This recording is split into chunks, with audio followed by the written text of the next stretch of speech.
राजस्थान में सबसे पहले प्रवेश कहाँ हुआ था? तो वो बूंदी में हुआ था। कैसे हुआ था? तो मैं एक बार इसका शॉर्ट में बता देता हूँ। देखो, बूंदी है ना, और बूंदी का शासक कौन है? बुद्ध सिंह,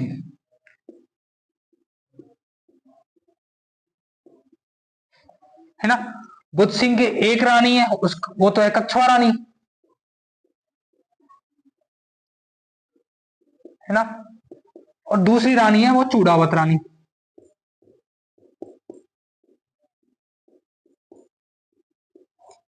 है ना। इनके हुआ भवानी सिंह,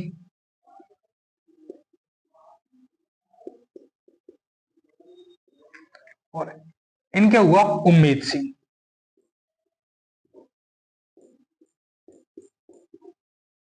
है ना। कछुआ रानी से कौन हुआ? भवानी सिंह। और चूड़ावत से कौन हुआ? उम्मेद सिंह। लेकिन बुद्ध सिंह ने कहा कि ये मेरी संतान नहीं है,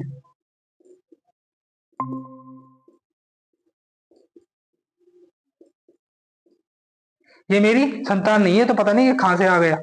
मैं तो 2 साल से इस रानी के पास ही नहीं गया, तो मेरी संतान हो ही नहीं सकती। ये क्यों कहा? क्योंकि बुद्ध सिंह किससे विरोध करता था? जयसिंह से। और कछुआ रानी कौन थी? जयसिंह की बहन थी। जब इसने ये कहा तो भाई इसने मैसेज इधर से भेजा जयसिंह के पास, और जयसिंह के पास भेजा, अच्छा ऐसी बात है। तो जयसिंह भाई साहब आकर बुद्ध सिंह को हटाया, और इसकी जगह एक नए को बना दिया। किसको? दलपत सिंह को। ये जागीरदार था, इसको बना दिया। लेकिन जयसिंह ने अगला क्या किया कि जयसिंह ने अपनी बेटी कृष्ण कुमारी का विवाह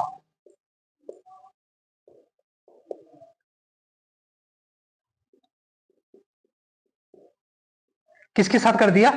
दलपत सिंह के साथ कर दिया, है ना। किसके साथ कर दिया? दलपत सिंह के साथ कर दिया। तो निश्चित रूप से अब राजा यही रहेगा। शुरुआत में तो सोचा होगा कि क्या पता कुछ दिन के लिए हो। शुरुआत में किसी जागीरदार को बनाया इनका, जब बेटा बेटा होगा तो भाई से कहकर वापस बनवा दूंगी। लेकिन अब तो परमानेंट ही हो गया, क्योंकि जयसिंह का जब ये तो जमाई है, और ये कौन है? बहन का पुत्र है। जयसिंह ने अपनी बेटी का विवाह यहाँ किया, और इसने ही इसको क्या कर दिया? मरवा दिया, बहन के बेटे को। किसको? भवानी सिंह को। और इससे कौन? ये नाराज हो गई कछुआ रानी। अब ये किसके पास जाती है? मराठों के पास में। और मराठा उससे क्या कहती है कि अब राजा कौन बनना चाहिए? उम्मेद सिंह बनना चाहिए। मराठे आते हैं, सपोर्ट सैनिक सहायता करते हैं, और वापस दलपत सिंह को हटाकर किसको बना देते हैं राजा? उम्मेद सिंह को राजा बना देते। लेकिन मराठे तो चले गए, वापस जयसिंह आता है, और फिर उम्मेद सिंह को हटाकर वापस दलपत सिंह को। खैर यहां तक मत जाओ, अभी इतना ही समझ लो, और भी आगे आएगी, है ना। अब तो आगे होगी थोड़ी बहुत दिमाग में। हाँ जी, हाँ सर। हाँ हाँ हो गई। आ गई ना। हाँ, अब एक लाइन ये अच्छी तरह लिख लो। राजस्थान में मराठों का सर्वप्रथम प्रवेश कहां से हुआ था? बूंदी से। तो जैसे अब एक रानी मराठों को बुला लेती है, या एक कोई भी छोटा मोटा सामंत जागीरदार मराठों से शक्ति प्राप्त करके, मराठों से सैनिक शक्ति प्राप्त करके या सैनिक सहायता प्राप्त करके राजा को दबाने लगता है, राजा को धमकी देने लगता है, लूट मार करने लगता है। राजा की स्थिति कमजोर हो चुकी थी। ये सब स्थितियां बहुत बुरी तरीके से, एक तरीके से जंगल राज की स्थिति बना चुकी। जैसा जादूनाथ ने क्या कहा कि समस्त राजस्थान ऐसा अजायब घर बन चुका था कि मानो यहाँ के फाटक खोल दिए हों, और जो रक्षक होते हैं, गार्ड्स होते हैं, उनको हटा दिया गया हो। अजायब घर का मतलब समझते ही हो कि जहां जंगली जानवर रहते हैं। तो इस तरीके से राजस्थान बन चुका था। लूट मार खसोट, रोज के युद्ध, कभी किस साइड कभी किस साइड, कभी रोज के युद्धों से परेशान हो गए थे। मुख्य रूप से पिंडारियों का जो आक्रमण था वो लूटता और चला जाता, लूटता और चला जाता हर साल। अब कोई भी राज्य कब तक लूट मार सहन करेगा? तो आर्थिक रूप से बहुत कमजोर हो चुके थे, सैनिक शक्ति उनकी खत्म हो चली थी। उधर दूसरी तरफ जिनके अधीन ये चल रहे थे अब तक, मुगलों के अधीन, वो खुद ही कमजोर हो चुके थे। और मुख्य जो शक्ति किसके पास थी? मराठों के पास थी। किसके पास थी? मराठों के पास थी। तो अभी आप थोड़ी सी एक लाइन लिखो, धीरे धीरे अपन उसी हिसाब से चलते हैं। मुगल साम्राज्य के पतन के बाद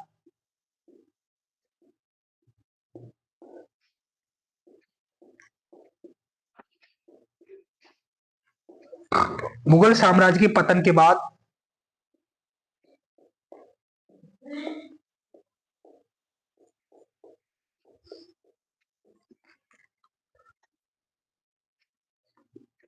राजस्थान में भयंकर अराजकता व्याप्त हो चुकी थी।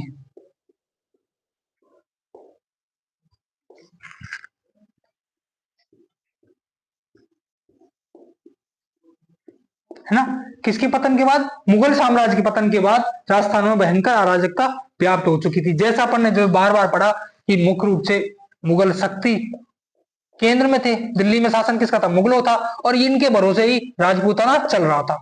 कहीं कहीं कंट्रोल मुगलों का था इन पर, तो राजपूताना एक सुंदर तरीके से चल रहा था कि फिर कोई दूसरी बाहरी शक्ति आक्रमण नहीं कर रही थी।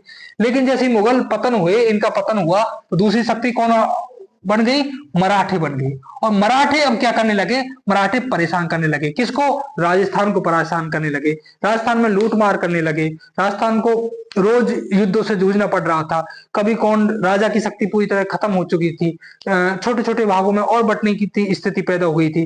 कोई भी छोटा जमींदार या सामंत राजा को धमकाने लगा था। प्रशासनिक रूप से, आर्थिक रूप से पूरी तरीके से राजस्थान, ये कहें तो पूरी खत्म हो चुका था। अब जब राजस्थान खत्म हो रहा था, तो राजस्थान भी दूसरी तरफ सोच रहा था। वो क्या सोच रहा था? ब्रिटिश ये लगातार अपनी सत्ता के पैर पसारते जा रहे थे। जो ब्रिटिश ईस्ट इंडिया कंपनी है, वो भारत में अपने पैर मजबूत बनाए हुई थी। वो लगातार अपनी धीरे धीरे कोलकाता, साउथ में जाओ, ईस्ट में, पूरा अपना कवर भारत को कर रही थी। शुरुआत में इन्होंने अंग्रेजों से सहायता मांगी राजपूताना ने, तो अंग्रेजों ने ध्यान नहीं दिया। क्योंकि क्यों नहीं दिया? क्योंकि ये बिजी थे मराठों के साथ। किसी के साथ में बिजी थे? मराठों के साथ में ये बिजी थे, मुख्य रूप से क्योंकि मराठे भारत की उस समय सबसे बड़ी शक्ति थी। मुगलों का तो उनको डर ही खत्म हो चुका था। तो अलग अलग जो जगह जो भी मजबूत सामंत थे, मजबूत जो शासक थे, उनको British east India company control करने में लगी थी। और राजपूताना परेशान था मराठों से। ब्रिटिश ईस्ट इंडिया कंपनी और मराठों का लगातार युद्ध हो रहे थे, छोटी बड़ी झड़पें हो रही थी, संधियों के माध्यम से छोटी छोटी चीजें उनमें सुलझ रही थी। लेकिन मजबूत शक्ति के रूप में उभर रहा British east India company.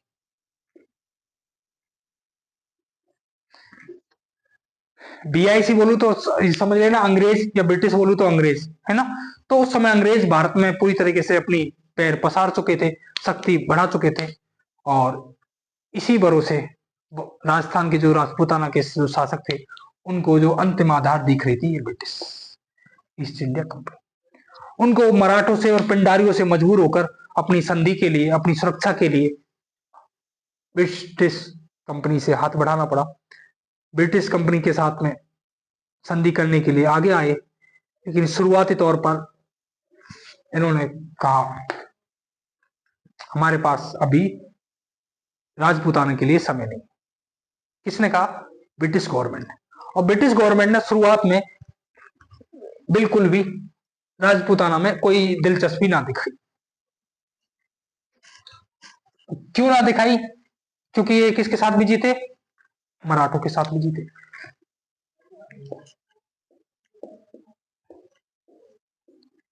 British किसके साथ लगी हुई थी? मराठों के साथ। और जो राजस्थान है वो किससे परेशान था? मराठों से परेशान था। और किसके शक्ति मांग रहा था? कि मराठों से सहायता। कैसे उनकी जो लगातार राजस्थान को अराजक कर रखा, कैसे बचे? अलग अलग तुमने देखा होगा, होल्डा सम्मेलन के माध्यम से भी जो संघ बनाया, या फिर कई बार इकट्ठा होकर विरोध करने की कोशिश की, पर कोई ऐसी कामयाबी तो नहीं मिली। तो उन्होंने लास्ट में एक ही चीज देखी कि कैसे भी करके ब्रिटिश सरकार या ब्रिटिश ईस्ट इंडिया कंपनी यदि राजपूताना को सहयोग दे दे, राजपूताना के साथ संधि कर ले, तो कुछ बचाव हो सकता है। तो शुरुआत में जयपुर, जोधपुर और मेवाड़, इन तीनों ने ब्रिटिश ईस्ट इंडिया कंपनी के से संपर्क किया। किस लिए? मराठों के विरुद्ध।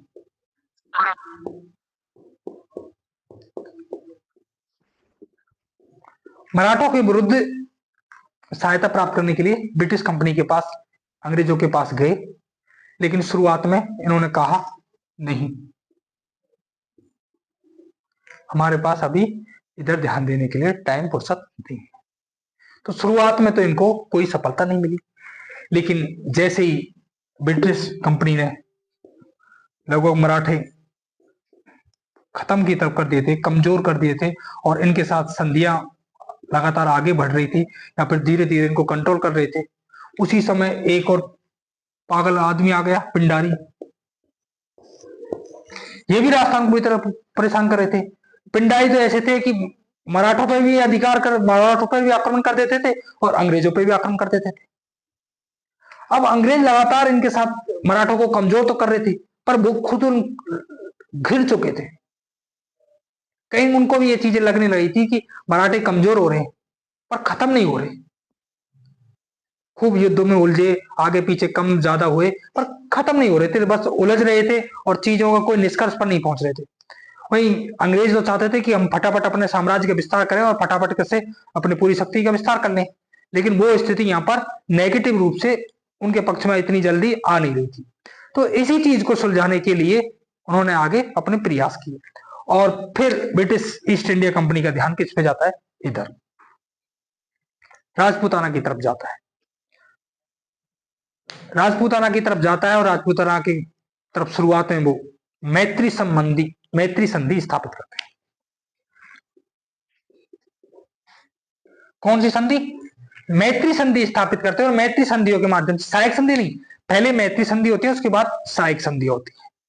शुरुआत में मैत्री संधियों का माध्यम था कि थोड़ा बहुत अपन को इनको विरोधी नहीं बनाना, राजपूताना को विरोधी नहीं बनाना, इनको सपोर्ट भी नहीं करना भी, पर ये आश्वासन में रखना कि हम आपका सपोर्ट करेंगे और धीरे धीरे राजपूताना को अपने पक्ष में रखना।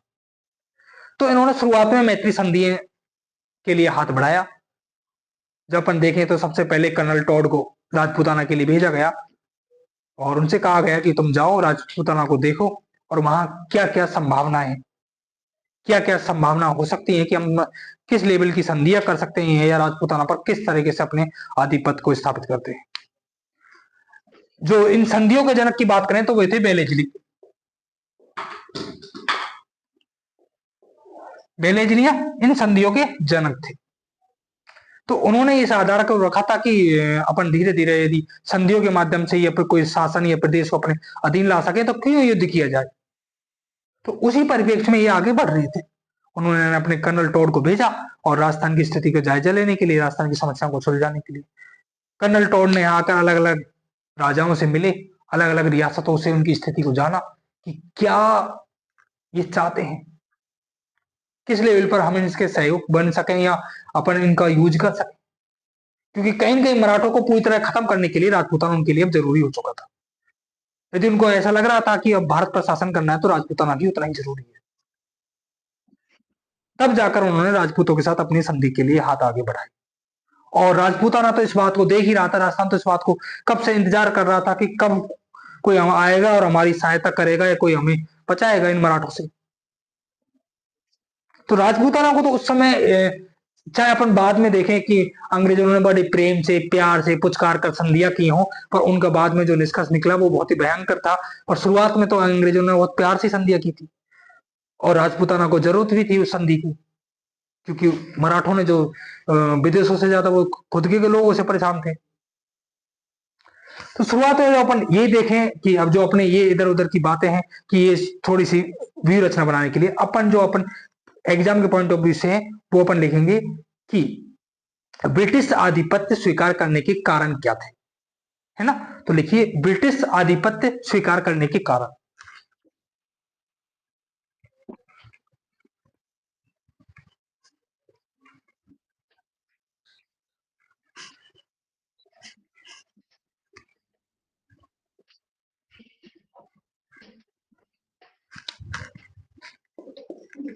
ब्रिटिश आधिपत्य स्वीकार करने के कारण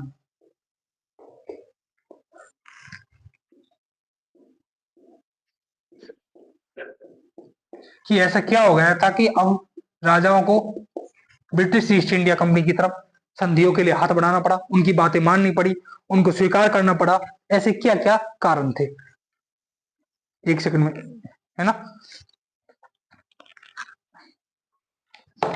यार, देखो तो इंक भी ना भर सके।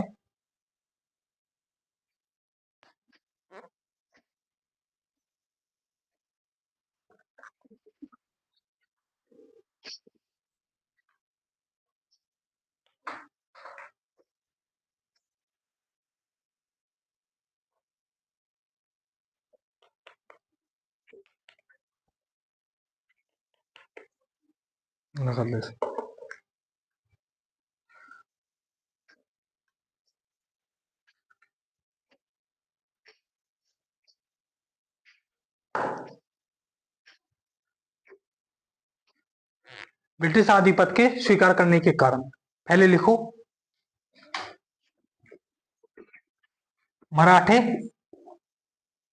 व पिंडारियों का आतंक,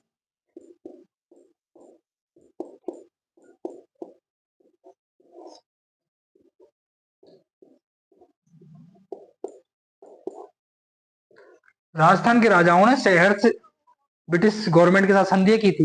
इनको ब्रिटिश गवर्नमेंट के साथ कोई युद्ध वुद्ध नहीं करना पड़ा था, जैसे जो इंडिया के अन्य भागों से मराठों को करना पड़ा, नवाबों को करना पड़ा। इनको इतना कोई युद्ध वुद्ध अंग्रेज से उलझना ही नहीं पड़ा, क्योंकि इनकी जरूरत तो उस समय अंग्रेज ही थे। तो जो एक कारण अपन मानते हैं, मराठे व पिंडारियों का आतंक।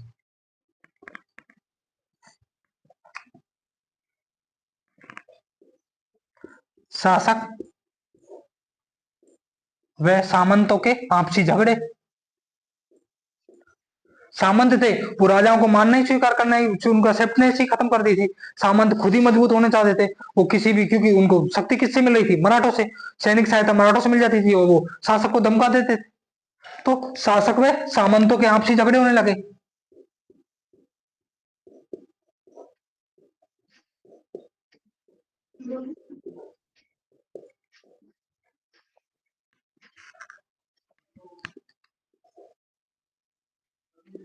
दिल्ली सत्ता का कमजोर होना।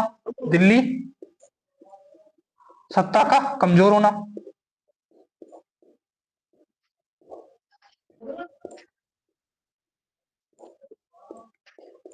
है ना। दिल्ली उधर कमजोर हो चुकी थी। पहले ये किसको टैक्स देते थे? मुगलों को।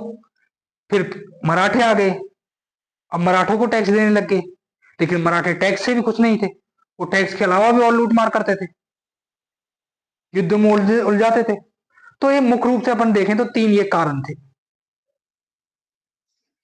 मराठे व पिंडारियों का आतंक, शासक व सामंतों में आपसी झगड़े, और दिल्ली सत्ता का कमजोर होना।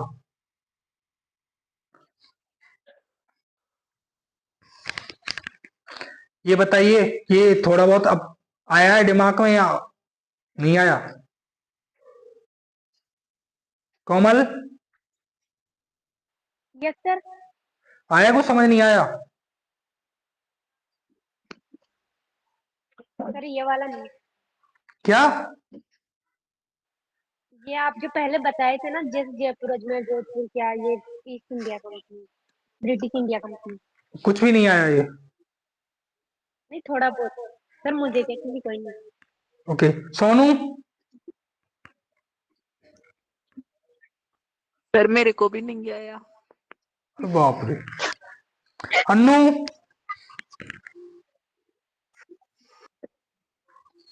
ठीक है, लिख तो लिया ने?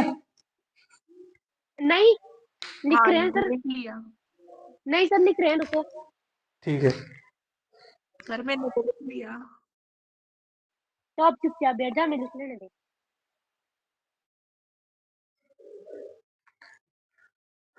मैं क्या डी फिर रही।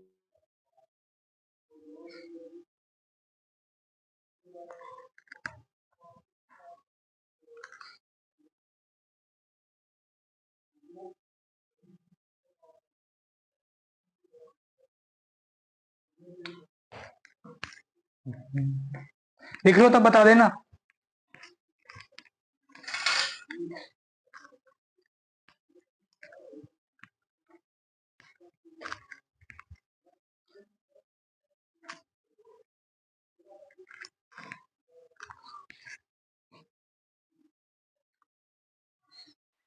यस सर, लिख ली।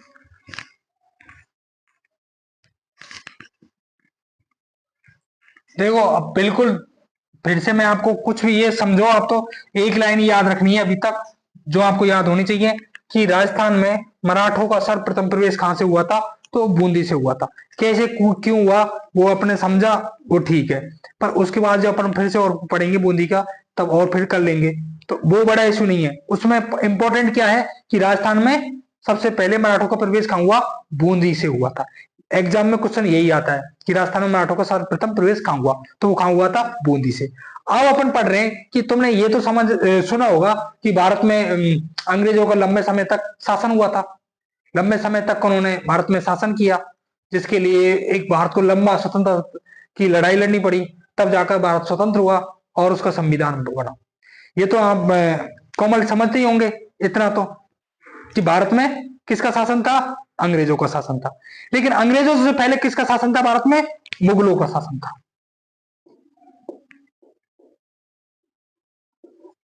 है ना। मुगलों का शासन था, मुगलों का मजबूत शासन था 1707 ईस्वी तक, है ना। 1707 ईस्वी तक किसका शासन था, मुगलों का। लेकिन 1707 में औरंगजेब की मृत्यु के बाद में और लगभग 1707 से और 1720 तक इनके 5 से 7 मुगल बादशाह बदल जाते हैं और ये क्या हो जाते हैं, कमजोर। कौन हो जाते हैं, मुगल। जो दिल्ली की सत्ता है वो कमजोर हो जाते हैं और मजबूत कौन होने लगते हैं, मराठे।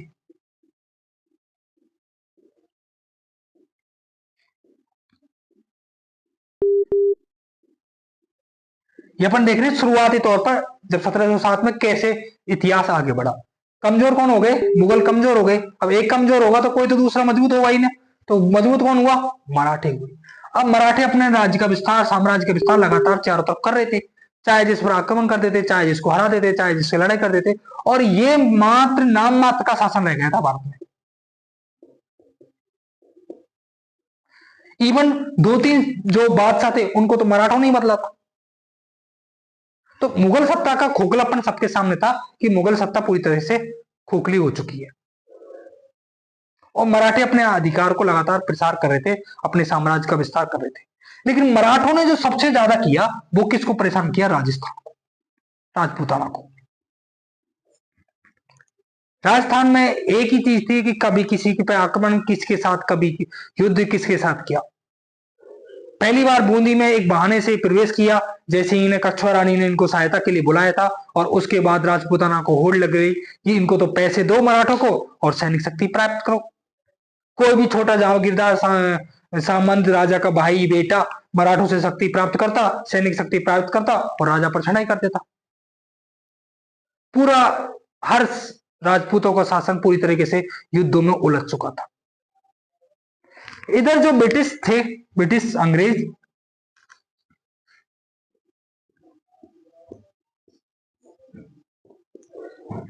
एक ये शक्ति और ये शक्ति, अब ये दो अंग्रेज धीरे धीरे भारत में प्रवेश कर चुके थे और अपनी शक्ति का ये भी आगे प्रसार कर रहे थे और ये बिल्कुल कमजोर हो चुकी थी, ये तो नाम मात्र के लिए ले रहे थे। अब मजबूत कौन थे, मराठे और अंग्रेज, ये दोनों आपस में लगातार आगे बढ़ रहे थे। मराठे पहले से मराठों को तो राजस्थान में वैसे ही परेशान कर रहा था। जब आप सोचो दो लोग, आपको पता है कि आपके सामने दो लोग हैं और उनमें से दोनों मजबूत हैं आपस में, जिसमें से एक आपको परेशान कर रहा है, तो क्या आप दूसरों के पास जाओगे ना, बचना है तो दूसरे के पास जाना पड़ेगा। आपको पता है कि आपके सामने दो लोग खड़े हैं और एक का ही विरोध कर सकते हो, आप एक से आप लगातार परेशान हो तो क्या करोगे, एक ही ऑप्शन बचता है, दूसरों के पास। तो राजपूत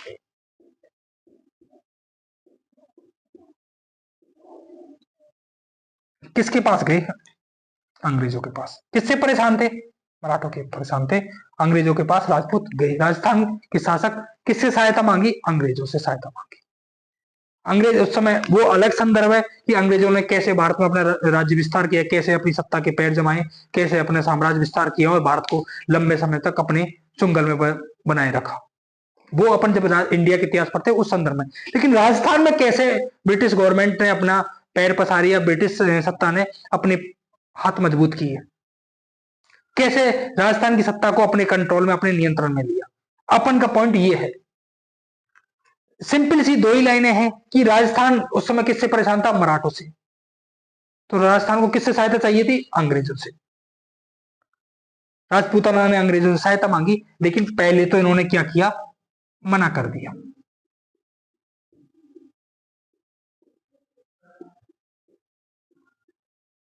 कि अभी हमारे पास कोई टाइम नहीं है, हम आपकी सहायता नहीं कर सकते। किसने मना कर दिया? अंग्रेजों ने। किसकी सहायता करने के लिए? राजपूताना की सहायता करने के लिए, राजस्थान की सहायता करने के लिए अंग्रेजों ने मना कर दिया। फिर वही शिकार होते रहे, उनके पास ऑप्शन भी क्या? उधर कमजोर है मुगल तो, होते रहे और इधर अंग्रेज थे, ये इनके साथ मराठों के साथ लगातार युद्ध में उलझे हुए थे। मराठों को कमजोर तो कर दिया था, पर उनको दबा नहीं पा रहे थे पूरी तरीके से। फिर अंग्रेजों ने अपनी नीति बदली और राजपूताना को हाँ कर दिया और इनकी तरफ अपना हाथ बढ़ाया आगे कि हम आपके साथ हैं, आपके साथ संधियां करेंगे और आपकी जो भी समस्या है उन पर हम ध्यान देंगे। ये किसने कहा? अंग्रेजों ने कहा। किसके लिए? राजपूतों के लिए। और राजपूत तो पहले से तैयार थे कि आओ हमारी सहायता करो, हम पहले से परेशान है। किससे? मराठों से। तब जाकर राजपूतों ने अंग्रेजों से सहायता मांगी और उसके रूप में मुख्य कारण क्या हो गए? पहला कारण क्या हो गया? मराठे और पिंडारियों से परेशान थे। उसी कारण से जो उनके सामंत थे उनसे परेशान थे, क्योंकि वो विरोध करने लगे थे। और तीसरा कि दिल्ली के शासन के भरोसे चल रहे थे, तब तो दिल्ली के कंट्रोल में थे। बादशाह जिसे चाहता उसे हटा देता, जिसे चाहता उसे बना देता। कोई आपस में झगड़ा करता तो बादशाह कंट्रोल कर लेता था। उधर उनका सरपंच दिल्ली में बैठा था, वो तो गया था, वो बेचारा कमजोर पड़ चुका था, तो कोई तो सरपंच चाहिए, नहीं तो राजस्थान तो आपस में लड़ चुका था, ऊपर से मराठे और पिंडारी। तो इन सब वजह से इनको किससे सहायता मांगनी पड़ी? अंग्रेजों से सहायता मांगनी पड़ी। अंग्रेजों के साथ संधि करने के लिए विवश होना पड़ा। कोई शुरुआती तौर पर इनको युद्ध नहीं करना पड़ा। हाँ, अपन जब भरतपुर की बात करेंगे, कुछ और जैसे पहले मैत्री संधियां की थी, क्यों की थी, कैसे हुई थी, उस संदर्भ में अपन आगे बढ़ेंगे। अपन युद्ध भी हुए कुछ, तो वो क्यों हुए अंग्रेजों के साथ में, वो सिचुएशन अलग क्रिएट होती है। पर शुरुआती तौर पर अंग्रेजों से पूरी तरीके से इनको जरूरत थी, जिसमें मुख्य रूप से जयपुर, ईश्वर सिंह और माधो सिंह पढ़ा ना आपने कि कैसे जयपुर को आमेर को लूटा मराठों ने। कभी माधो सिंह के साथ युद्ध कर रहे हैं, कभी ईश्वर सिंह के साथ युद्ध कर रहे हैं और कभी दोनों के साथ युद्ध कर रहे हैं। मारवाड़, मेवाड़, ये सब इनसे परेशान थे, मराठों से। तो इन्होंने उनसे हाँ, भरतपुर, अलवर, धौलपुर, ये लगभग इनको कोई परेशानी नहीं थी। इनके साथ मराठों के साथ ठीक ठाक संबंध थे, इनको कोई ऐसी परेशानी नहीं थी भरतपुर, धौलपुर, अलवर को। लेकिन मुख्य रूप से परेशानी किसको थी? जयपुर, जोधपुर और उदयपुर, या जयपुर, मारवाड़ और मेवाड़। क्योंकि बड़ी शक्तियां तो यही थी राजपूतों की, राजस्थान की मेन शक्तियां तो यही थी। ये लगातार मेवाड़, मारवाड़ और आमेर मराठों से परेशान होकर अंग्रेजों के पास जा रहे थे। जयपुर ने, मारवाड़ ने, मेवाड़ ने, सबने अपने अपने दूत भेजे थे अंग्रेजों के पास की पहले शुरुआत में कि आप हमसे संधि कर लो, हम आपसे संधि करना चाहते हैं। लेकिन शुरुआत में अंग्रेजों ने मना कर दिया और कुछ टाइम बाद जब उन्हें लगा, अंग्रेजों को सभी सही समय का इंतजार किया कि जब उन्हें लगा कि अब हमें राजपूताना के साथ भी संधि करनी चाहिए, तब उन्होंने अपनी संधि के लिए आगे हाथ बढ़ाए, है ना। अभी अपन ने एक ही चीज देखी कि प्रारंभ में संधि के क्या कारण थे, कैसे ब्रिटिश सत्ता या ब्रिटिश ईस्ट इंडिया कंपनी ने राजस्थान के साथ संधियां की, क्या क्या की, कि वो आगे आएंगे। अभी खाली अपन कारण समझ रहे हैं, एग्जाम के पॉइंट ऑफ व्यू से कुछ नहीं समझा पाई अपन ने। आगे चले। Yes sir.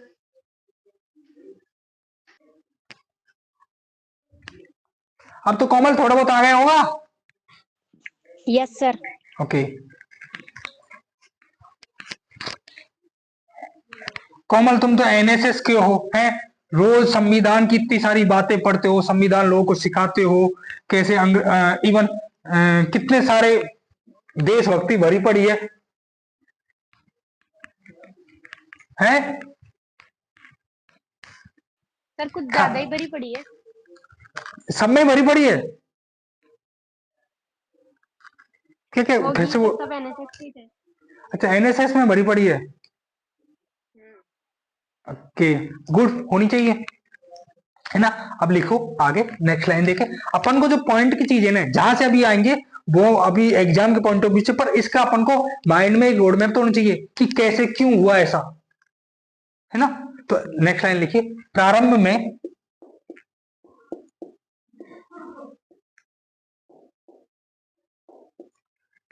में राजपूतों को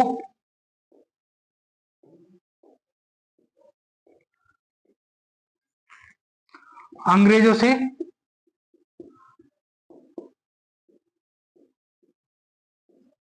कोई सहायता प्राप्त नहीं हुई।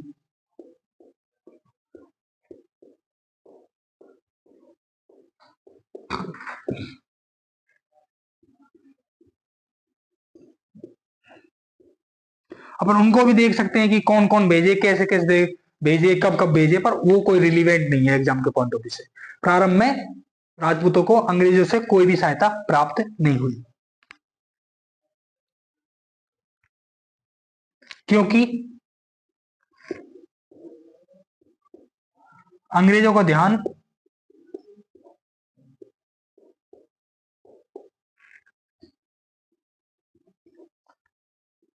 भारत के दूसरे क्षेत्र पर था, भारत के दूसरे क्षेत्रों पर था।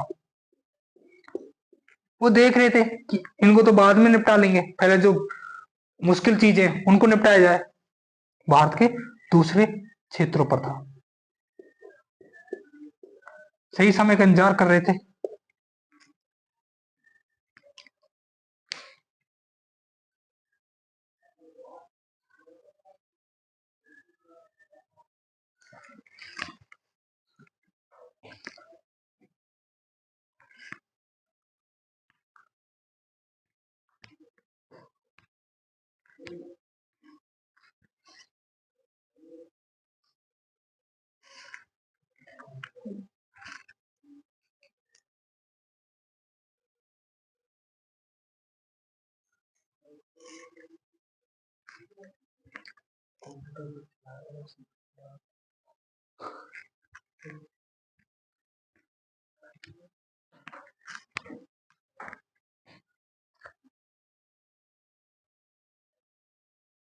लिख लिए सर। ठीक है,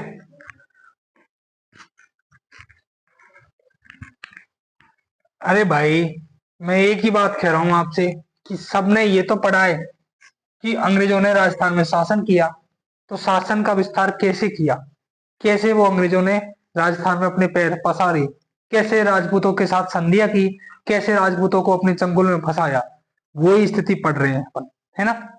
तो प्रारंभ में तो अंग्रेजों ने राजपूतों की कोई सहायता नहीं की, कोई ज्यादा ध्यान नहीं दिया, है ना? कुछ दिनों बाद फिर स्टार देख लो, राजपूताना की समस्याओं सुलझाने के लिए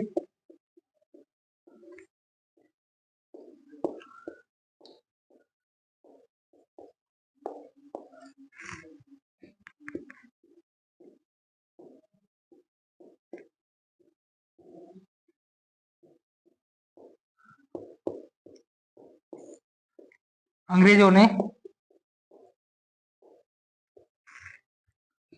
कर्नल टॉड को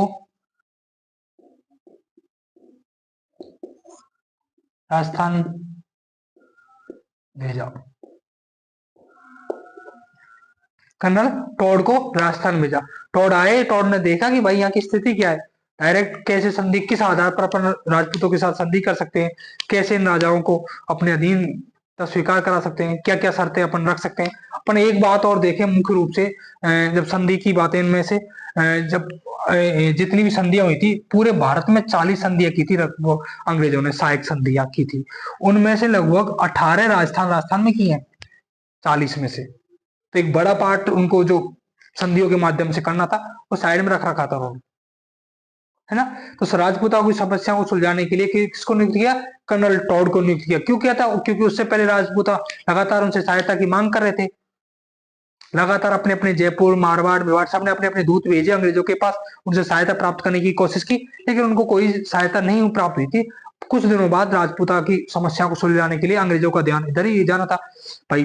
उनको उद्देश्य था, शैली था कि राजपूतों की सहायता करेंगे। उनका यह था कि भाई अपना साम्राज्य आगे भी विस्तार करना है। तो उन्होंने अपने साम्राज्य को कैसे विस्तार करना है उसके लिए राजपूतों की स्थिति जानने के लिए किसको भेजा? कर्नल टॉड को राजस्थान में भेजा।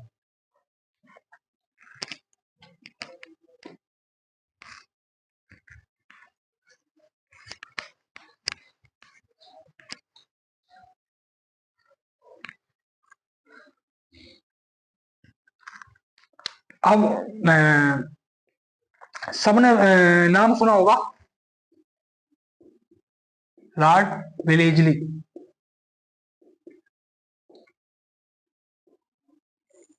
इसका नाम सुना है?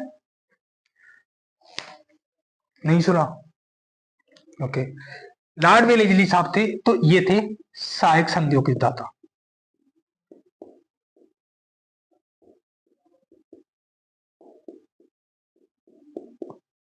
एक सहायक संधियां क्या होती हैं ये अपन देख लेंगे अभी, पर अपन पहले समझे तो सही कि कौन कर न्याय कैसे की थी, है ना। तो सहायक संधियों का मतलब क्या होता है? समझौता। दो पक्षों में सिंपल सी, जैसे उस दिन अपन देख रहे थे कि कोई पूछ रहा था संधियां क्या होती है। तो बेटा संधियों के लिए सबसे पहले इतना तो समझो कि संधियों का मतलब समझौता होता है। वैसे अपन हिंदी पढ़ते हैं तो संधियों क्या होते हैं? दो वर्णों के मेल को क्या कहते हैं? संधि कहते हैं। ऐसे ही अपन दूसरे शब्दों में समझे तो दो पक्ष मिलकर एक हो जाए, जिन दोनों पक्षों का मिलकर एक काम करने लग जाए तो उसे क्या कहेंगे? संधि कहेंगे। तो दो जो विरोधी लोग या आपस में एक दूसरे के विरोध कर सकते थे वो मिलकर एक हो जाए, है ना, तो उनको अपन एक तरीके से संधियां कह सकते हैं। तो सहायक संधियां किसने स्टार्ट की थी? लॉर्ड बेलेजली ने। किसने स्टार्ट की थी? लॉर्ड बेलेजली ने सहायक संधियां स्टार्ट की थी, है ना। और एक और थे लॉर्ड हेस्टिंगसन।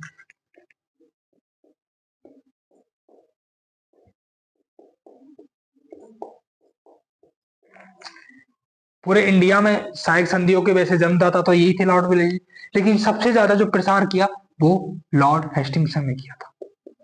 किसका? सहायक संधियों का। सबसे ज्यादा किसने की थी? लॉर्ड हेस्टिंगसन ने। जबकि जन्म लेके कौन आया था इसको? लॉर्ड वेलेजली इसको लेके आए कि संधियां की जाए, राजा महाराजाओं के साथ उनके साथ मेल मिलाप से बिना युद्धों के साथ संधियां की जाए। अब संधियों का क्या होती थी भाई? मान लो, सपोज करो जयपुर अंग्रेजों के साथ क्या संधि की होगी? अज्यूम करो क्या संधि की होगी? जयपुर को किसकी जरूरत थी? सैनिक सहायता की, सुरक्षा की, है ना। तो शुरुआत में कैसी संधि की होगी? सुरक्षा की। अंग्रेजों उसने आश्वासन दिया होगा कि भाई हम आपको सुरक्षा देंगे, हम आपकी सैनिक सहायता देंगे, और बदले में हम आपको, उसके बदले में भाई फ्री में तो कोई सैनिक सहायता देगा नहीं, है ना। तो उसके बदले में जो टैक्स आप मुगलों को या मराठों को दे रहे थे उस टैक्स आप हमें दीजिए, क्योंकि ना तो आपके मराठे आपकी सहायता दे पा रहे, ना तो मराठे भी आपको लूट रहे, ना मुगल सत्ता आपको बचा पा रही है। तो ऐसा उनको एक लॉजिकली राजा महाराजाओं को पूरे रीजन देते हुए कि जो चीजें आप उनके साथ संबंध थे वो संधियां मराठों और मुगलों के साथ खत्म करो और हमारे साथ स्थापित करो उन संधियों को। ये किसने कहा? अंग्रेजों ने कहा, लॉर्ड वेलेस्ली ने कहा कि आप जो संधियां, जो सुरक्षा आपको मराठे या मुगल दे रहे थे, बदले में उनको आप जो टैक्स देते थे वो हमें दो। शुरुआत में तो एक मैत्रीपूर्ण संधि के नाम से की गई, बड़ी प्यार से, जिनको नाम दिया गया मैत्री संधि, कि हमें कुछ नहीं चाहिए, हमें बस इतना सा चाहिए कि हम आपको सैनिक सहायता देंगे, बदले में आप हमें क्या दोगे? उसका टैक्स दोगे। हम आपके इंटरनल मामलों में कोई अफेयर आपको डिस्टर्ब नहीं करेंगे, और किसी मामले में आपको डिस्टर्ब नहीं करेंगे। इस तरीके से प्रलोभन दिया गया। धीरे धीरे वो चीजें बदली। तो अपन देखते हैं कि प्रारंभ में अपन ने दो ही चीजें देखी कि प्रारंभ में अंग्रेजों ने मना कर दिया और उसके बाद उन्होंने कर्नल टॉड को भेजा और कर्नल टॉड ने आकर यहाँ की स्थिति का जायजा लिया, है ना। तो अगली लाइन लिखो।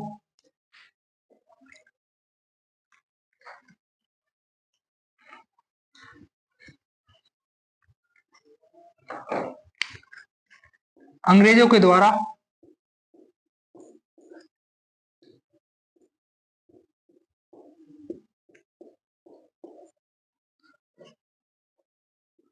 राजपूताना के साथ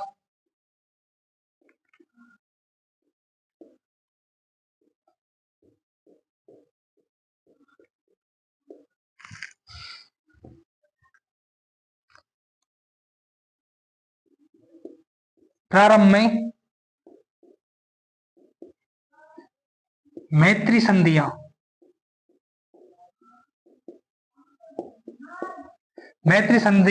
जिसमें आप ब्रैकेट में लिख सकते हो लॉर्ड वेलेजली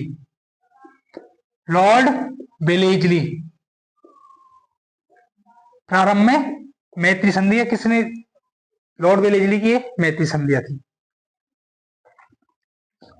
लेकिन बाद में इन्हें बदलकर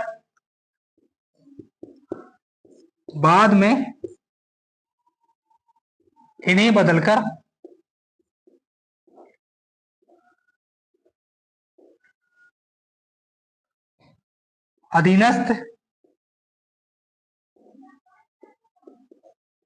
पार्थक्य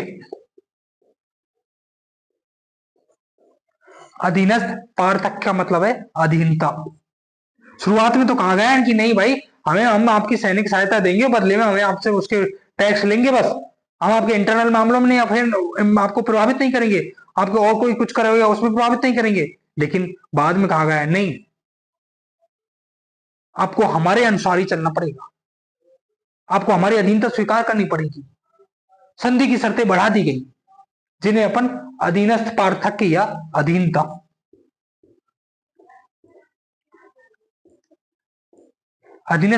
या अधीनता कर दिया गया। पहले मैत्री संबंधी या बाद में अधीनस्थ पार्थक्य कर दिया गया। और ये अधीनस्थ पार्थक्य ये लेके आए थे भाई साहब लॉर्ड हेस्टिंग्स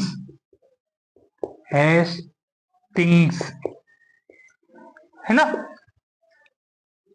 और इन्हीं अधीनता को सहायक संधि का नाम दिया गया था, इन्हीं सहायक संधियां माना गया था,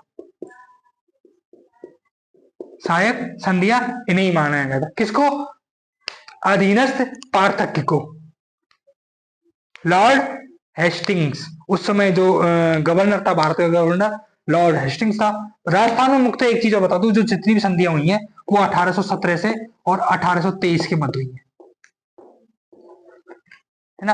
अब अपन को एग्जाम में एक चीज बता दो, ये अपन समझ रहे हैं कुछ भी कर रहे हैं, एग्जाम में क्वेश्चन कहां से आता है? एग्जाम में क्वेश्चन आता है कि आपको डायरेक्टली पूछा जाता है कि भरतपुर के साथ संधि कब की, सर्वप्रथम राजस्थान से किस रियासत ने संधि की थी, सबसे अंत में राजस्थान से किसने संधि की थी, भरतपुर से संधि करते समय किसने साइन किए थे, है ना। तो इस तरीके से क्वेश्चन ज्यादा पूछे जाते हैं।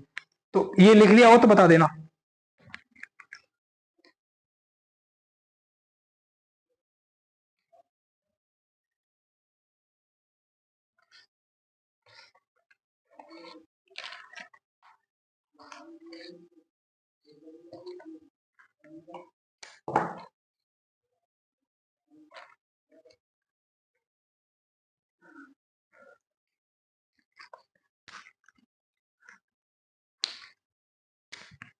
आज बंसी का कहां गया है?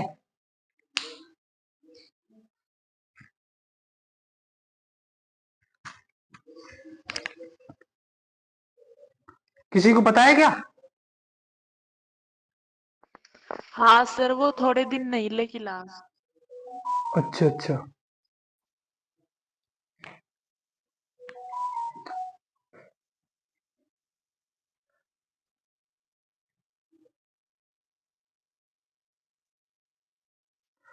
अब तक आप राजा महाराजाओं की कहानियां पढ़ रहे थे बस। वहां यही था कि राजा बदला, दूसरा आ गया, क्या क्या किया, क्या क्या नहीं किया। अब थोड़ी सी चीजें पॉलिटिक्स की चीजें चलेंगी साथ में, कि और चीजें भी डेवलप होंगी, कैसे चीजें चल रही थी। पर जो बहुत सारी चीजें इसमें ऐसी रहेंगी जिसमें बाहरी तौर पर बताई जाएंगी, पर कहा एग्जैक्टली जो अपने पॉइंट की चीजें वो बहुत कम होंगी। यहाँ फैक्चुअल चीजें बहुत ज्यादा पूछी जाती हैं। लिख लिया हो तो बता देना। लिख लिया।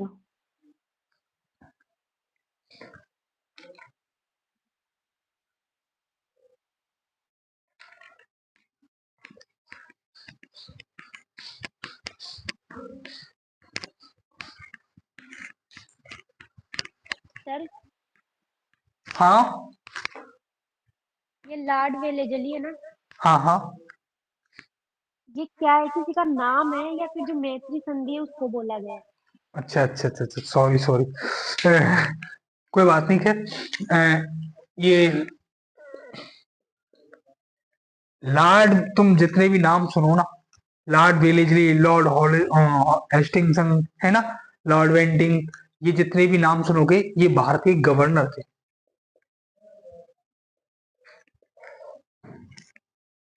गवर्नर का मतलब है भारत का प्रधानमंत्री, जो ब्रिटिश कंपनी का एक मुखिया होता था, या ब्रिटिश सरकार का जो भारत में प्रतिनिधित्व करता था, सबसे बड़ा अधिकारी, जो मुख्य रूप से कि भाई ब्रिटिश गवर्नमेंट किसी को तो नियुक्त करेगी ना, जिसके अंडर में पूरा शासन काम कर रहा होगा ब्रिटिश का। तो ये आदमी था लॉर्ड वेलेजली और लॉर्ड हेस्टिंगसन। पर आपने दूसरी पूछा कि क्या ये संधियां थी, दूसरा क्या कहा आपने, नाम आदमी था या कुछ नहीं सर। नहीं नहीं नहीं, पूछो ना आप, मैं उसके बारे में मैं बताऊं ना। ये आपने मैत्री संधियों के ब्रैकेट में लिखा था ना लॉर्ड वेलेजली, तो मैंने सोचा क्या पता इसी का कोई भी। अच्छा अच्छा अच्छा अच्छा, नहीं नहीं, जो लॉर्ड वेलेजली थी ये ही शुरुआत में मैत्री संधियां इसी ने बताई थी, कैसे मैत्री संधि होंगी, क्या क्या शर्तें होंगी। जो भारत में शुरुआत की मैत्री संधियों की, वो लॉर्ड वेलेजली ने की थी, जिसे भारत में या राजस्थान में मुख्य रूप से हेस्टिंगसन ने थोड़ा सा और बदला उन्हीं संधियों को, और जिसे अपन कहते हैं वो अधीनस्थ पार्थक्य संधि, मतलब सहायक संधियां थी, उनकी शक्तियां थोड़ी सी और बढ़ा दी गई। मतलब वेलेजली ने दो शर्तें रखी, तो हेस्टिंगसन ने उनको बढ़ाकर तीन चार और कर दिया गया बस, है ना। चाहे उसको इसीलिए लिखा कि भाई ये किसने दी। मुझे सोचा कि लॉर्ड वेलेजली का नाम शायद आपने सुना होगा, खैर कोई नहीं। अब लिखो, राजपूत राजपूताना रियासतों के साथ, राजपूताना रियासतों के साथ, राजपूताना रियासतों के साथ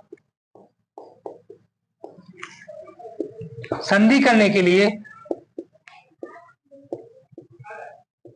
संधि करने के लिए चार्ल्स मैटकॉप को नियुक्त किया गया।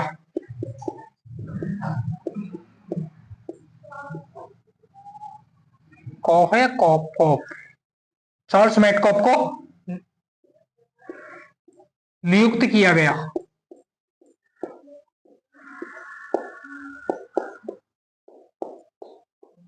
भाई अंग्रेजों की तरफ से कोई तो संधि करने आएगा ही ना, ना तो राजाओं की तरफ से कोई संधि करेगा, उनकी तरफ से तो कोई आएगा, और गवर्नर तो खुद तो आने वाला नहीं था, या ब्रिटिश सरकार तो यहाँ संधि करने के लिए आने वाली नहीं थी। उनका कौन प्रतिनिधित्व करने के लिए भेजा गया, चार्ल्स मैटकॉप को यहाँ पर संधि करने के लिए राजस्थान में, राजस्थान की रियासतों के साथ, राजस्थान के राजाओं के साथ संधि करने के लिए चार्ल्स मैटकॉप को भेजा गया, है ना। तो ये इंपॉर्टेंट है एग्जाम के पॉइंट ऑफ व्यू से, कि चार्ल्स मैटकॉप को राजस्थान रियासतों के साथ संधि करने के लिए भेजा गया या नियुक्त किया गया, है ना।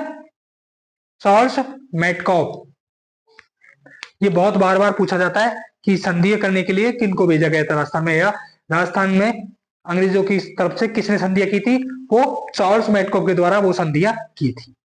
अब जब अब बार बार सुन रहे हो, तो वो संधियां क्या थी, संधियों में अपन को यही याद रखना है, ऐसा इतना मत उलझना मैत्री संधियां कौन सी थी, आदिपत संधियां कौन सी थी, इसमें मत उलझना, बस आपको इतना ही याद रखना है कि संधियां की थी किसने, राजपूतों की रियासतों के राजाओं ने और अंग्रेजों के मध्य में, है ना। वो संधियां शुरुआत में किसने करवाई, चार्ल्स मैटकॉप की तरफ से वो संधियां की गई थी, है ना। अब वो संधियां क्या थी, उनमें क्या क्या शर्त थी, दो तीन बातें वो भी लिख लो, मिटा दूं। हाँ।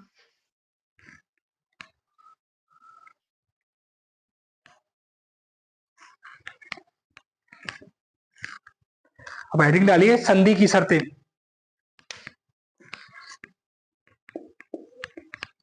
क्या क्या संधि की शर्तें थी।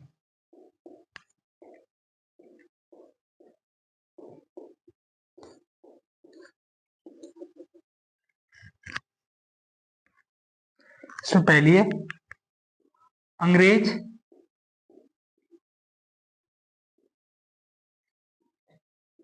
किसी बाहरी राज्य के आक्रमण से रक्षा करेंगे।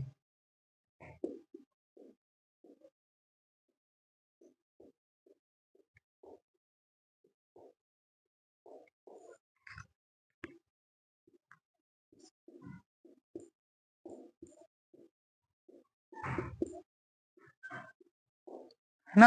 अब जैसे मान लो जयपुर ने ब्रिटिश ईस्ट इंडिया कंपनी के साथ संधि कर ली, तो जब भी कोई भी जयपुर पर आक्रमण करेगा तो उसकी सहायता कौन करेगा? ब्रिटिश उसकी सहायता करेंगे। ब्रिटिश ईस्ट इंडिया कंपनी इनकी तरफ से, जयपुर की तरफ से युद्ध में के मैदान में उतरेगी, है ना। तो पहली संधि की थी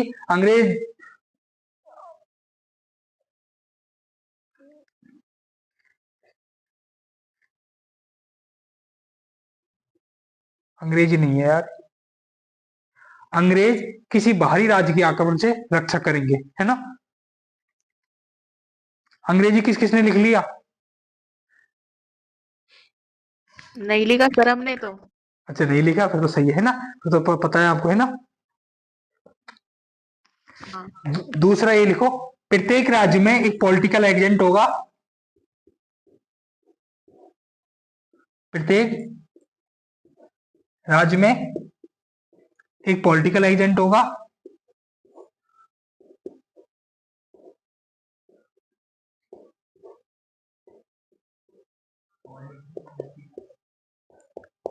पॉलिटिकल,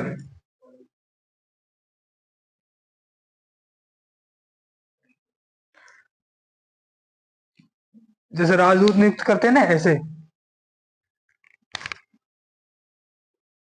ध्यान कहाँ है?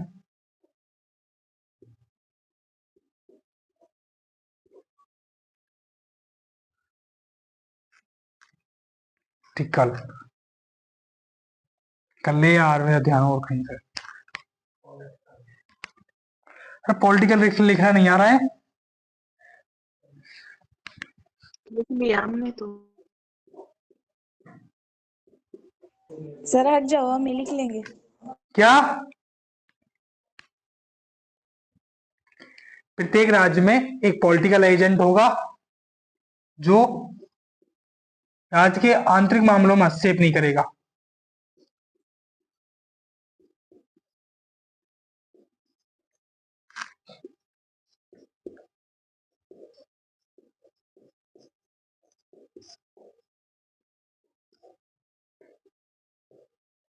ये एक बात कहने को थी कि राज्य के आंतरिक मामलों में हस्तक्षेप नहीं करेगा, और जैसे ही सत्ता उनके पास आएगी तो वो हस्तक्षेप करेंगे। जैसे राज्यपाल का पद है ना, वो किसी भी पार्टी का सपोर्ट नहीं करेगा, पर वो किसका सपोर्ट करता है? जिसका दिल्ली में शासन है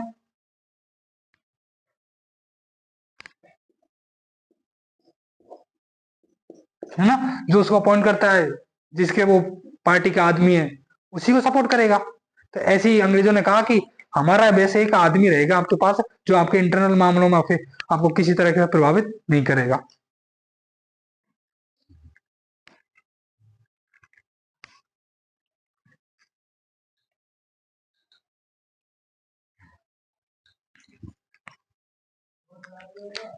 टैक्स के संबंधों में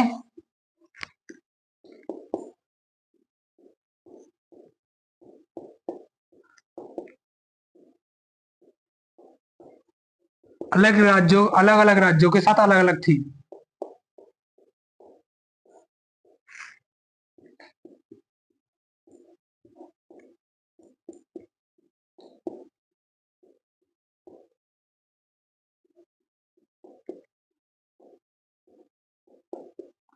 वो इसलिए थी अलग अलग राज्यों के साथ, इन्होंने पहली शर्त ये भी रखी थी कि जो टैक्स तुम मुगलों को या मराठों को देते हो वही टैक्स हमें दे देना। तो कुछ रियासतें उस समय की ऐसी थी जो मुगलों को या मराठों को किसी को टैक्स नहीं देती थी, बस खाली उनका अधीनता में स्वीकार में काम करती थी, पर उनको टैक्स फ्री कर रखा था। जैसे जैसलमेर को, करौली को, किशनगढ़ को। तो ऐसे ही अंग्रेजों ने कहा कि जो रियासतें अंग्रेज और मराठों को टैक्स नहीं दे रही है उनसे हम भी टैक्स नहीं लेंगे। बाकी अलग अलग राज्यों के साथ स्वाभाविक तौर पर जिसके साथ जैसे संबंध थे वैसे ही टैक्स की दरें वसूल कर रखे थे मराठी और मुगल। तो उसी टैक्सों के हिसाब से इन्होंने कहा कि अलग हम टैक्स के मामले में अलग अलग राज्यों के साथ अलग अलग संधि करेंगे, है ना। तीसरा हो गया।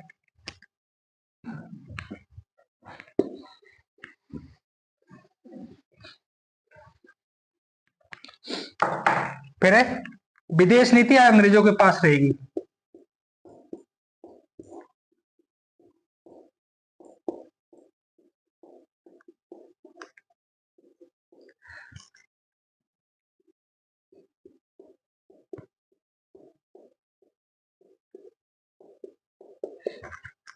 विदेश नीति किसके पास रहेगी? अंग्रेजों के पास रहेगी।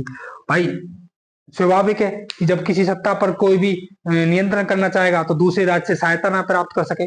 जब संधि उन्होंने अंग्रेजों के साथ कर ली तो वो दूसरे राज्यों के साथ किसी भी प्रकार की संधि नहीं कर सकते। बस उन्हें ये कहा गया कि हाँ तुम दूसरे राज्यों के साथ वैवाहिक संबंध तुम्हारे स्थापित हो सकते हैं, पर्सनल संबंध स्थापित हो सकते हैं, पर राज्य का संबंध यदि जयपुर जोधपुर के साथ कोई भी संधि करेगा तो वो अंग्रेज करेंगे, तय करेंगे। तो आपस में मिलकर किसी भी राज्य के साथ कोई संधि नहीं कर सकोगे, ना मेवाड़ मारवाड़ के साथ, ना कोई भी राज्य किसी अन्य राज्य के साथ संधि नहीं कर सकेगा। वो संधि कौन करेंगे? अंग्रेज अपनी तरफ से संधि किसी दूसरे राज्य के साथ करेंगे। तो एक तरीके से इन्हें पूरी तरह पंगु बना दिया गया। सैनिक शक्ति अपने पास रख ली पूरी, इनके पास सैनिक शक्ति नहीं छोड़ी। दूसरे राज्यों की विदेश नीति अपने पास रख ली कि तुम जो भी विदेशों के साथ संधि करोगे वो हमारे अनुसार करोगे। तीसरी, इन्होंने कहा कि हम इंटरनल मामलों में हस्तक्षेप तो नहीं करेंगे, लेकिन समय आने पर वो भी इन्होंने खूब किया था। जो आगे जाकर जब अपन 1857 की क्रांति पढ़ेंगे, भाई 1857 की क्रांति क्यों हुई थी? भाई इतने अच्छी खासी अंग्रेजों से संधियां हो रही हैं, खूब अच्छा खासा इन्होंने आश्वासन दिया था, अलग अलग राज्यों के साथ अलग अलग चीजें तय हुई थी। उसके बाद भी इनके बीच में ऐसा क्या हुआ कि जनता थोड़े दिनों बाद इनसे भी उग गई? जो अब तक अपन जो भी इतिहास पढ़ रहे थे उसमें क्या पढ़ते थे? एक ही चीज, मुगलों ने ये किया, मुगलों ने वो किया, मुगलों ने ऐसा किया, मुगलों ने वैसे किया। फिर उसके बाद करने लगे मराठों ने परेशान किया। फिर उसके बाद आप किसके पढ़ेंगे? अंग्रेजों ने कैसे परेशान किया। भाई यहाँ की जो शासक सत्ता थी वो उसके विरोध में कौन यहाँ पर आकर जो रूल कर रहा है, कैसे प्रभावित कर रहा है अपने राज्य को या प्रदेश को। तो अपन बेसिक सी उसके अपोजिट में ही सारी चीजें बातें करते हैं। अब तक मुगलों की, फिर मराठों की, वही जब अपन देश की बात आएंगी तो अपन हो सकता है मराठों की बातें बुराई में नहीं करें। अपन शिवाजी को आज महाराष्ट्र उतना मानता है तो उतना ही राजस्थान भी मानता है, लेकिन समय और के साथ इनकी वैल्यू और इनके महत्व बदल जाते हैं, सत्ता के साथ महत्व बदल जाते हैं। तो विदेश उन्हें अलग अलग तरीके से अलग अलग राज्यों के साथ संधियां की, जिनमें कुछ शर्तें मैंने आपको ये बताई कि मुख्य रूप से जो शर्तें कैसी थी। उनका उद्देश्य यही था शुरुआती तौर पर कि हम इन्हें अपने अंडर में कैसे लेना है। उन्होंने क्या किया? अंग्रेजों ने धीरे धीरे हाथ बढ़ाया, एकदम से कब्जा नहीं किया। मराठों ने क्या किया? आए लूट मार करे, परेशान देंगे, पैसे दे। नहीं, इन्होंने क्या किया? धीरे धीरे हाथ पकड़ा, धीरे धीरे चीजें हुई, टैक्स भी लिया, सब चीजें की और लंबे समय तक अपने नियंत्रण में भी रख लिया। इन्होंने कहा हम टैक्स लेंगे पर आज तुम्हारे आंतरिक मामलों में हस्तक्षेप नहीं करेंगे। पर वास्तविकता में क्या हुआ?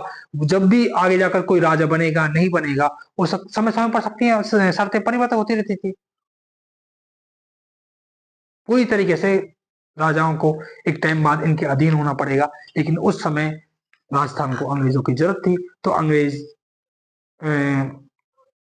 जो के सामने राजस्थान के राजाओं को झुकना पड़ा। किसी भी राज्य को, किसी भी प्रदेश को कितना कभी ना झुकना पड़ा था, ना को मुगलों के सामने ना और किसी के सामने, जितना मजबूर होकर उनको अंग्रेजों के साथ रहना पड़ा था। उदयपुर मेवाड़ कभी किसी के सामने नहीं झुका था, लेकिन या युद्ध में लड़ा हो, हारा हो, कुछ भी किया हो, लेकिन अंग्रेजों के साथ उसे भी झुकना पड़ा था। अंग्रेजों की शक्तियों के साथ, अंग्रेजों के साथ हर बातें माननी पड़ी और आगे जाकर उसी हिसाब से चीजें करनी भी पड़ी। तो अपन ने ये देखी कि कैसे कैसे इस अपन को ये अंग्रेजों ने अपनी संधि की शर्तें राजस्थान के राजाओं पर थोपी और वो आगे जाकर और प्रगाढ़ तरीके से बदलते रहे। भाई एक बार संधि कर ली, सत्ता तो जयपुर को तो कमजोर कर लिया, ना जयपुर के पास सेना ना पैसा, फिर जयपुर क्या कर सकता है? भाई धीरे धीरे उन्होंने क्या किया? पूरी तरीके से कंट्रोल बढ़ाया और कंट्रोल करते हुए फिर इनके हाथ में कुछ नहीं छोड़ा। फिर चाहे इंटरनल मामले हो चाहे एक्सटर्नल मामले हो, सब उन्हीं के अनुसार तय किए जाने लगे। जो गवर्नर जनरल या ब्रिटिश गवर्नमेंट, ब्रिटिश सत्ता लंदन से करके भेजती थी, वो चीजें अप्लाई होने लगी धीरे धीरे। ब्रिटिश कंपनी को जितना लूटना था, जैसी पॉलिसी थोपनी थी, वो चीजें मानने लगी उनसे। अपन जब संधि की पढ़ते कि भाई किसने कितनी शर्तें की, उसके बाद संधियों के क्या परिणाम निकले, व्यापार खत्म हो गया, आर्थिक मामलों में पूरी तरीके से डिपेंडेंट हो गए। जो छोटे उद्योग थे, हाथ शिल्प जैसे उद्योग थे, वो पूरी तरीके से खत्म हो गए। है, जो राजा महाराजाओं थे। अब तो फिर इसके बाद राजा महाराजाओं का क्या काम? अब शासन कौन संभाल रहा है? अंग्रेज। राजा क्या करेंगे? राजा फिर भोग विलास में लिप्त हो गए, ना उन्हें युद्ध लड़ना, ना किसी का विरोध सहना। उनकी तो इतनी सी इनकम आ जाती है, इतना तो पैसा उनको मिल जाता है, आराम से रानियों के साथ और वेश्याओं के साथ लिप्त हो गए शराब में। तो ये भी स्थिति राजस्थान की जाकर और भी बुरी आगे होती है। तो इन सब चीजों पर अपन देखते हैं। संधियों के परिणाम अपन एक बार लास्ट में दिखा देंगे। तो वही परिणाम है, क्या होगा भाई? अंग्रेजों ने भारत में शासन किया, उसका परिणाम क्या हुआ? वही संधियों के परिणाम हो गए जाएंगे, है ना। तो अभी मुझे ये बताओ, ये चीजें, ये रामलीला अभी ऊपर से जा रही है, कुछ लीला अभी हाथ पैर पकड़ रहे?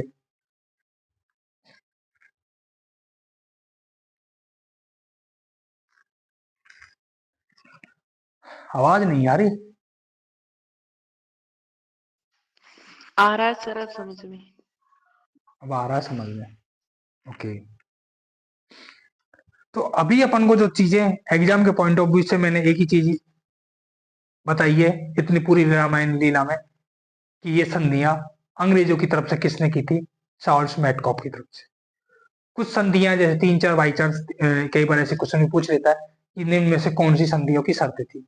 तो जो मुख्य मुख्य संधियों की शर्तें थी वो भी मैंने आपको बता दी, जिससे अपन को आगे चाहे कैसे अंग्रेजों ने डिसीजन लेने में अलग अलग तरह की चीजें वो करते थे। अपन ने पढ़ा है, अपन अंग्रेजों की रोज बुराई भी करते हैं, रोज सारी चीजें कर लेते हैं, पर उनके पीछे कभी अपन ने झांक के कभी इतिहास के बारे में नहीं देखा कि कैसे अंग्रेजों ने भारत को अपने चंगुल में फंसाया था। कैसे राजस्थान को, जो राजस्थान के राजा मराठों से कंट्रोल नहीं हुए, मुगलों से कंट्रोल नहीं हुए और किसी से कंट्रोल नहीं हुए, कैसे अंग्रेजों के वशीभूत हो गए थे, कैसे उनके सामने हर जगह हर तरफ से अपनी हार मान चुके थे। तो कभी इस बात पर फोकस किया होता तो बेसिकली बहुत अच्छे से समझ आया होता। कभी पॉलिटिक्स में आपने पढ़ा हुआ था कि भारत के प्रथम गवर्नर जनरल कौन थे, प्रथम वायसराय कौन थे, लॉर्ड बेलेजी, लॉर्ड के नाम से क्या क्या होते हैं। तो बेसिक सी थोड़ा सा कभी अच्छे से। पर अपनी प्रॉब्लम तो क्या रही कि चाहे अपने पास पॉलिटिकल हो, चाहे ज्योग्राफी हो, चाहे हिस्ट्री हो, अपने के पास पॉलिटिकल होगी तो अभी आपने ये सारी चीजें पढ़ी होंगी, और हिस्ट्री होगी तो भी आपने पढ़ी होंगी, पर कभी पढ़ा किस बोझ से, ये इंपॉर्टेंट है। क्योंकि कभी अपन ने पढ़ा तो उस हिसाब से है ही नहीं, है ना। अब अगली हेलो हेडिंग डालो। सर। हाँ, आवाज गई? हेलो। हाँ हाँ हाँ मैं से पूछ रही हूँ, हाँ हाँ। जो ये लॉर्ड वेलेजी लॉर्ड हेस्टिंग बता रहे हो आप, हम्म। ये वही है ना जो आंग्ल मराठा युद्ध, आंग्ल मैसूर युद्ध जी जी जी जी, में बिल्कुल लड़े थे, बिल्कुल, जी बिल्कुल। जिन्होंने ग्वालियर की संधि, पुणे की संधि। हाँ हाँ हाँ, मैं अभी उस परिप्रेक्ष्य में नहीं गया। ये बिल्कुल वही है। अपन इसलिए उस परिप्रेक्ष्य में नहीं गया क्योंकि अपना राजस्थान से यहाँ जो इतिहास पढ़ रहे, वहां का परिप्रेक्ष्य अपने कोई इम्पोर्टेंट नहीं था, वहां से कनेक्ट कर पाते। हाँ, पर ये वही है, क्योंकि मैंने बताया ना कि ये किसके साथ इन्वॉल्व थे लगातार, ये मराठों को कमजोर करने के लिए कोशिश कर रहे थे। शुरुआत में राजस्थान पर क्यों ध्यान नहीं दिया? क्योंकि इनका ध्यान किस पर था? मराठों पे था। जैसे ही उधर से कंट्रोल किया, उनको लगा कि अब इनकी भी जरूरत है, मराठे पूरी तरीके से खत्म नहीं हो रहे थे, तो राजस्थान की भी सहायता ली थे, राजपूतों के साथ भी संबंध बढ़ाए और अपना राज्य विस्तार किया। हाँ, फर्क ये है कि मराठों के साथ इनको युद्ध में जूझना पड़ा और राजस्थान के साथ इनको फ्री फोकट में संधियों के माध्यम से राज्य विस्तार करने का मौका मिल गया, है ना। ओके।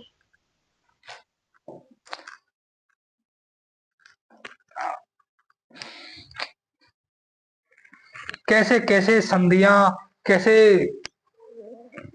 हुई, ये बहुत। अब जब अपन बीए की पढ़ते हैं तो हम पूरे डिटेल से पढ़ते हैं, खैर, पर अपन यहाँ अपन को जो पॉइंट ऑफ है कि एग्जाम के पॉइंट ऑफ व्यू से वो ही पढ़ने की कोशिश करेंगे। अब हेडिंग डालिए संधियां। किसी को ऐसा तो नहीं है यही समझ नहीं आ रहा हो संधियां क्या होती हैं?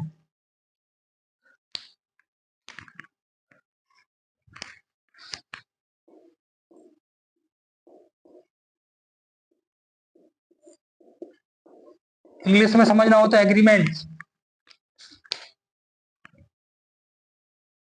समझौता, है ना। अब वो जैसे राजस्थान की रियासतों ने किस प्रकार संधियां की थी, है ना। तो सबसे पहले डालिए भरतपुर।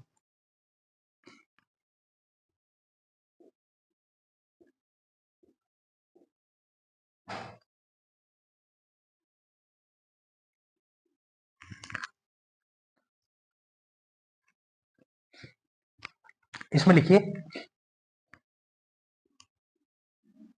बेलीजली के समय, लॉर्ड बेलीजली के समय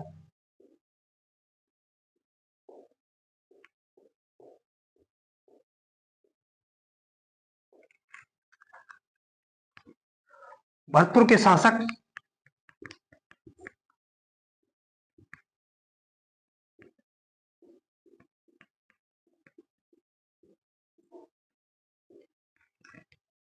रंजीत सिंह के द्वारा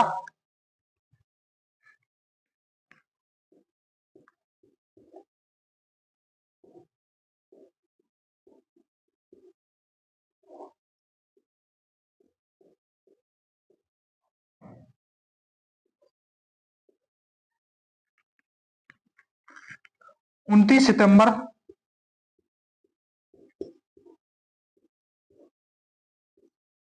1803 को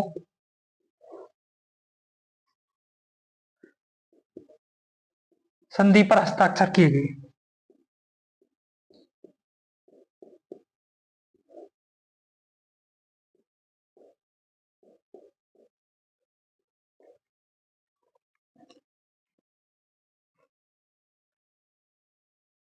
और इसमें एक स्टार देके लिखिए मैत्री संधि करने वाला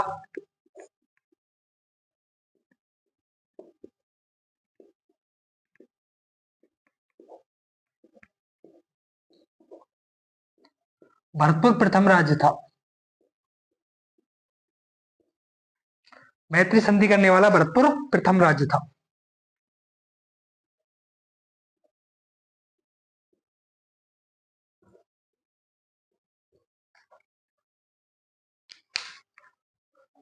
अपन को याद रखने की बात है कि उस समय संधि भरतपुर की तरफ से किसने की? रंजीत सिंह के द्वारा संधि की गई। कब हुई? 29 सितंबर 1803 को भरतपुर में पहली संधि की थी। हाँ, अब इसमें जो अपन को जब बाद में करेंगे, ये मैत्री शब्द देखे कि मैत्री संधि सबसे पहले किसने की थी? भरतपुर ने की थी। वहीं यदि अपन आगे जाकर करेंगे सहायक संधि किसने की थी, है ना? तो सहायक संधि की थी सर्वप्रथम करौली ने। और ये सब जितनी संधि हुई थी ये हुई थी 1817 से 1823 के मध्य। तो सहायक संधियां हुई थी वो 1817 से 1823 के मध्य हुई थी। और जब मैत्री संधियों की बात करें अपन, ये सर्वप्रथम किसने की थी? तो ये की थी भरतपुर ने सर्वप्रथम मैत्री संधियों की शुरुआत की थी। एग्जाम में जो पूछा गया है वो सहायक संधियों के नाम से पूछा गया, तो जब हमेशा इस सर्वप्रथम सहायक संधि किसने शुरुआत की थी राजस्थान से, तो वो की थी करौली ने, है ना? अभी अपन जब अपन भरतपुर की बात कर रहे हैं तो भरतपुर में आपको इतना ही है कि लॉर्ड बेलीजी के समय भरतपुर ने संधि की सर्वप्रथम और रंजीत सिंह के द्वारा साइन किए गए। हाँ, भरतपुर में एक खास एक चीज और थी भरतपुर के बारे में कि इन्होंने 1803 में तो संधि कर ली थी, है ना? 1804 में इनके पास होलकर एंड भोसले आए सहायता के लिए। और होलकर भोसले जानते ही कौन थे? मराठे। किस लिए? सहायता के लिए। तो भाई साहब रंजीत सिंह ने अंग्रेजों के विरुद्ध जाकर इनको सहायता करी और ये सहायता करने के बाद ये संधि टूट गई थी 1804 में। और उसके बाद 1805 में भरतपुर के साथ फिर से संधि की गई थी। और 1804 में ही अंग्रेजों ने आक्रमण भी कर दिया था। सर ये क्या बता दिए? अभी हाँ, अभी मैंने ये बताए कि 1803 में संधि हो गई थी, लेकिन 1804 में क्या हुआ कि मराठे होलकर और भोसले सहायता के लिए आए रंजीत सिंह के पास में। भरतपुर के जो समय महाराजा थे रंजीत सिंह, उसके पास सहायता के लिए कौन आए? होलकर और भोसले। ये कौन थे? मराठे थे, ये तो पता ही है। जब ये सहायता के लिए आए तो रंजीत सिंह ने इनकी सहायता कर दी और भाई मराठे दुश्मन किसके थे? अंग्रेजों के, क्योंकि भरतपुर ने पहले से संधि किसके साथ, मैत्री संधि कर रखी थी अंग्रेजों के साथ में। तो स्वाभाविक है अब अंग्रेज तो विरोध करेंगे इसका। तो अंग्रेजों की जैसी संधि टूटी तो अंग्रेजों ने भरतपुर पर आक्रमण कर दिया 1804 में। और अंग्रेज खैर उस युद्ध में हार गए थे, वो किले का दरवाजा नहीं तोड़ पाए थे भरतपुर का, और बाद में 1805 में जाकर फिर से अंग्रेजों को संधि करनी पड़ी थी। ऊपर से गया होगा।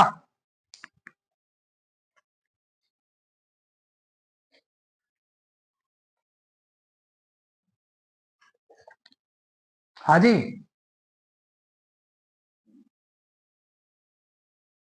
एक तो आप बोलने में आपको बहुत जोर पड़ता है। तो सर आपको पता है ऊपर से ही गया है, फिर क्यों पूछ रहे हो?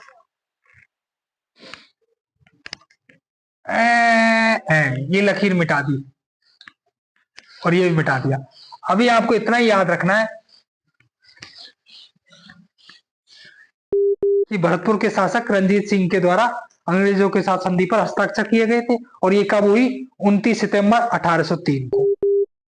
कब हुई है संधि? 29 सितंबर 1803 को, है ना।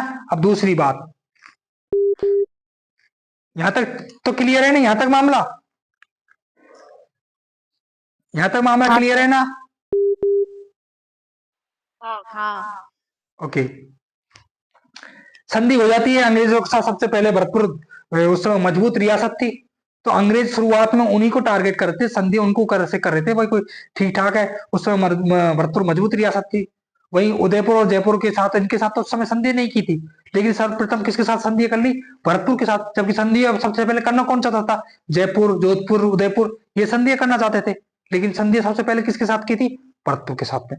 भरतपुर के साथ संधि कर ली थी, और भरतपुर उस समय एक मजबूत राज्य के रूप में स्थापित हो चुका था। उस समय वहां के महाराजा थे रणजीत सिंह। उधर मराठों के साथ अंग्रेजों का लगातार युद्ध चल ही रहा था, है ना। तो मराठों ने सहायता मांगी किससे? भरतपुर से।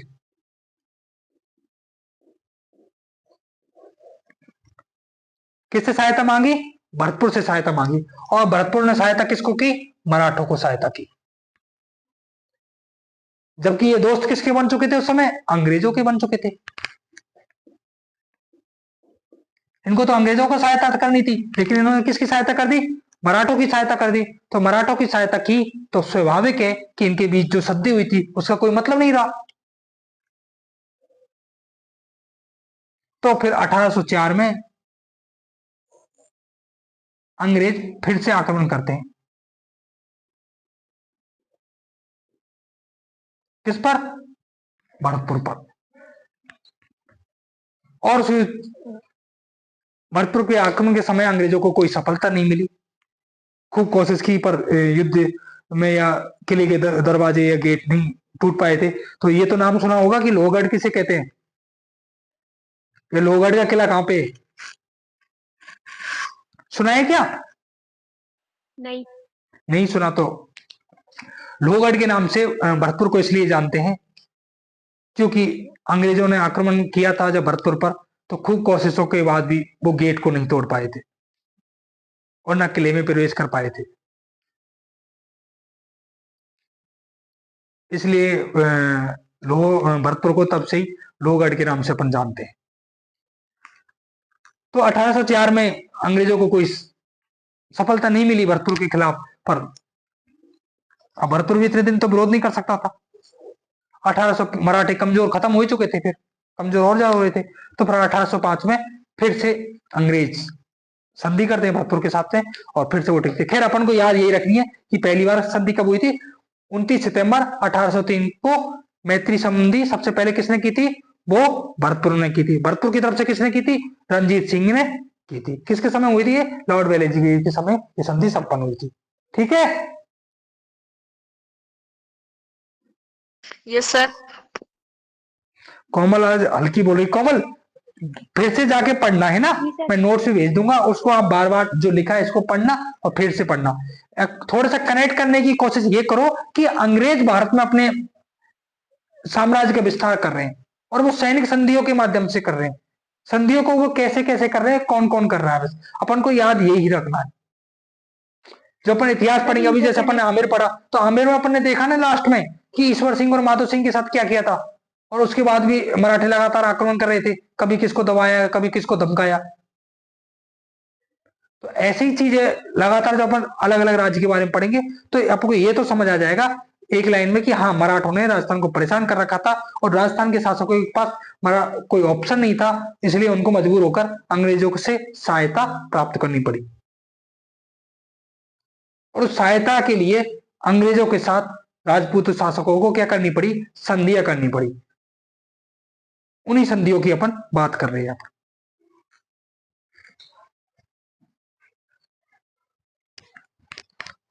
अच्छा, किसी को ऐसा तो नहीं लगा हो रहा टाइम ज्यादा हो गया? Yes sir.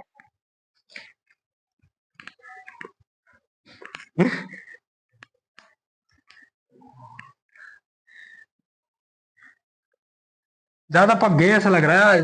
कहां से अंग्रेज वंग्रेज संधिया बंदिया कहां से टूट पड़ी है, अच्छा खासा चल रहा था। चलो एक और कर लो।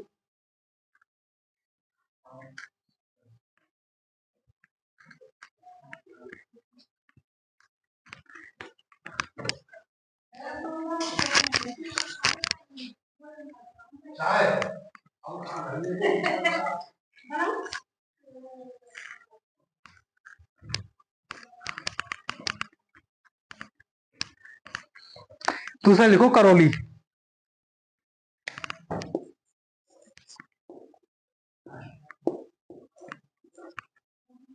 सर इसके बाद में मत कराना। अच्छा, तो इसमें लिखो 9 नवंबर 1817। करौली की संधि कब की? 9 नवंबर 1817 को की थी। शासक कौन थे? हरबख्शपाल।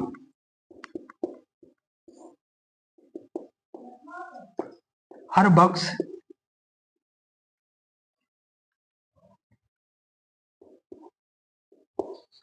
हरबख्शपाल शासक थे।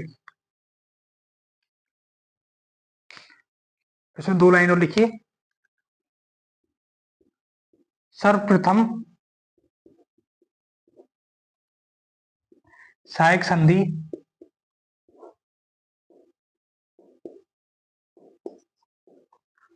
करौली के द्वारा की थी, करौली के द्वारा की गई।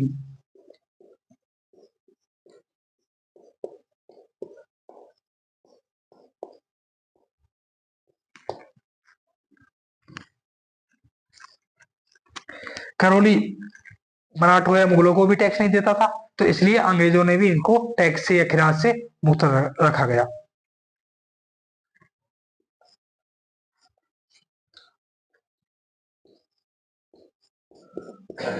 करौली को टैक्स से या खिराज से मुक्त रखा गया।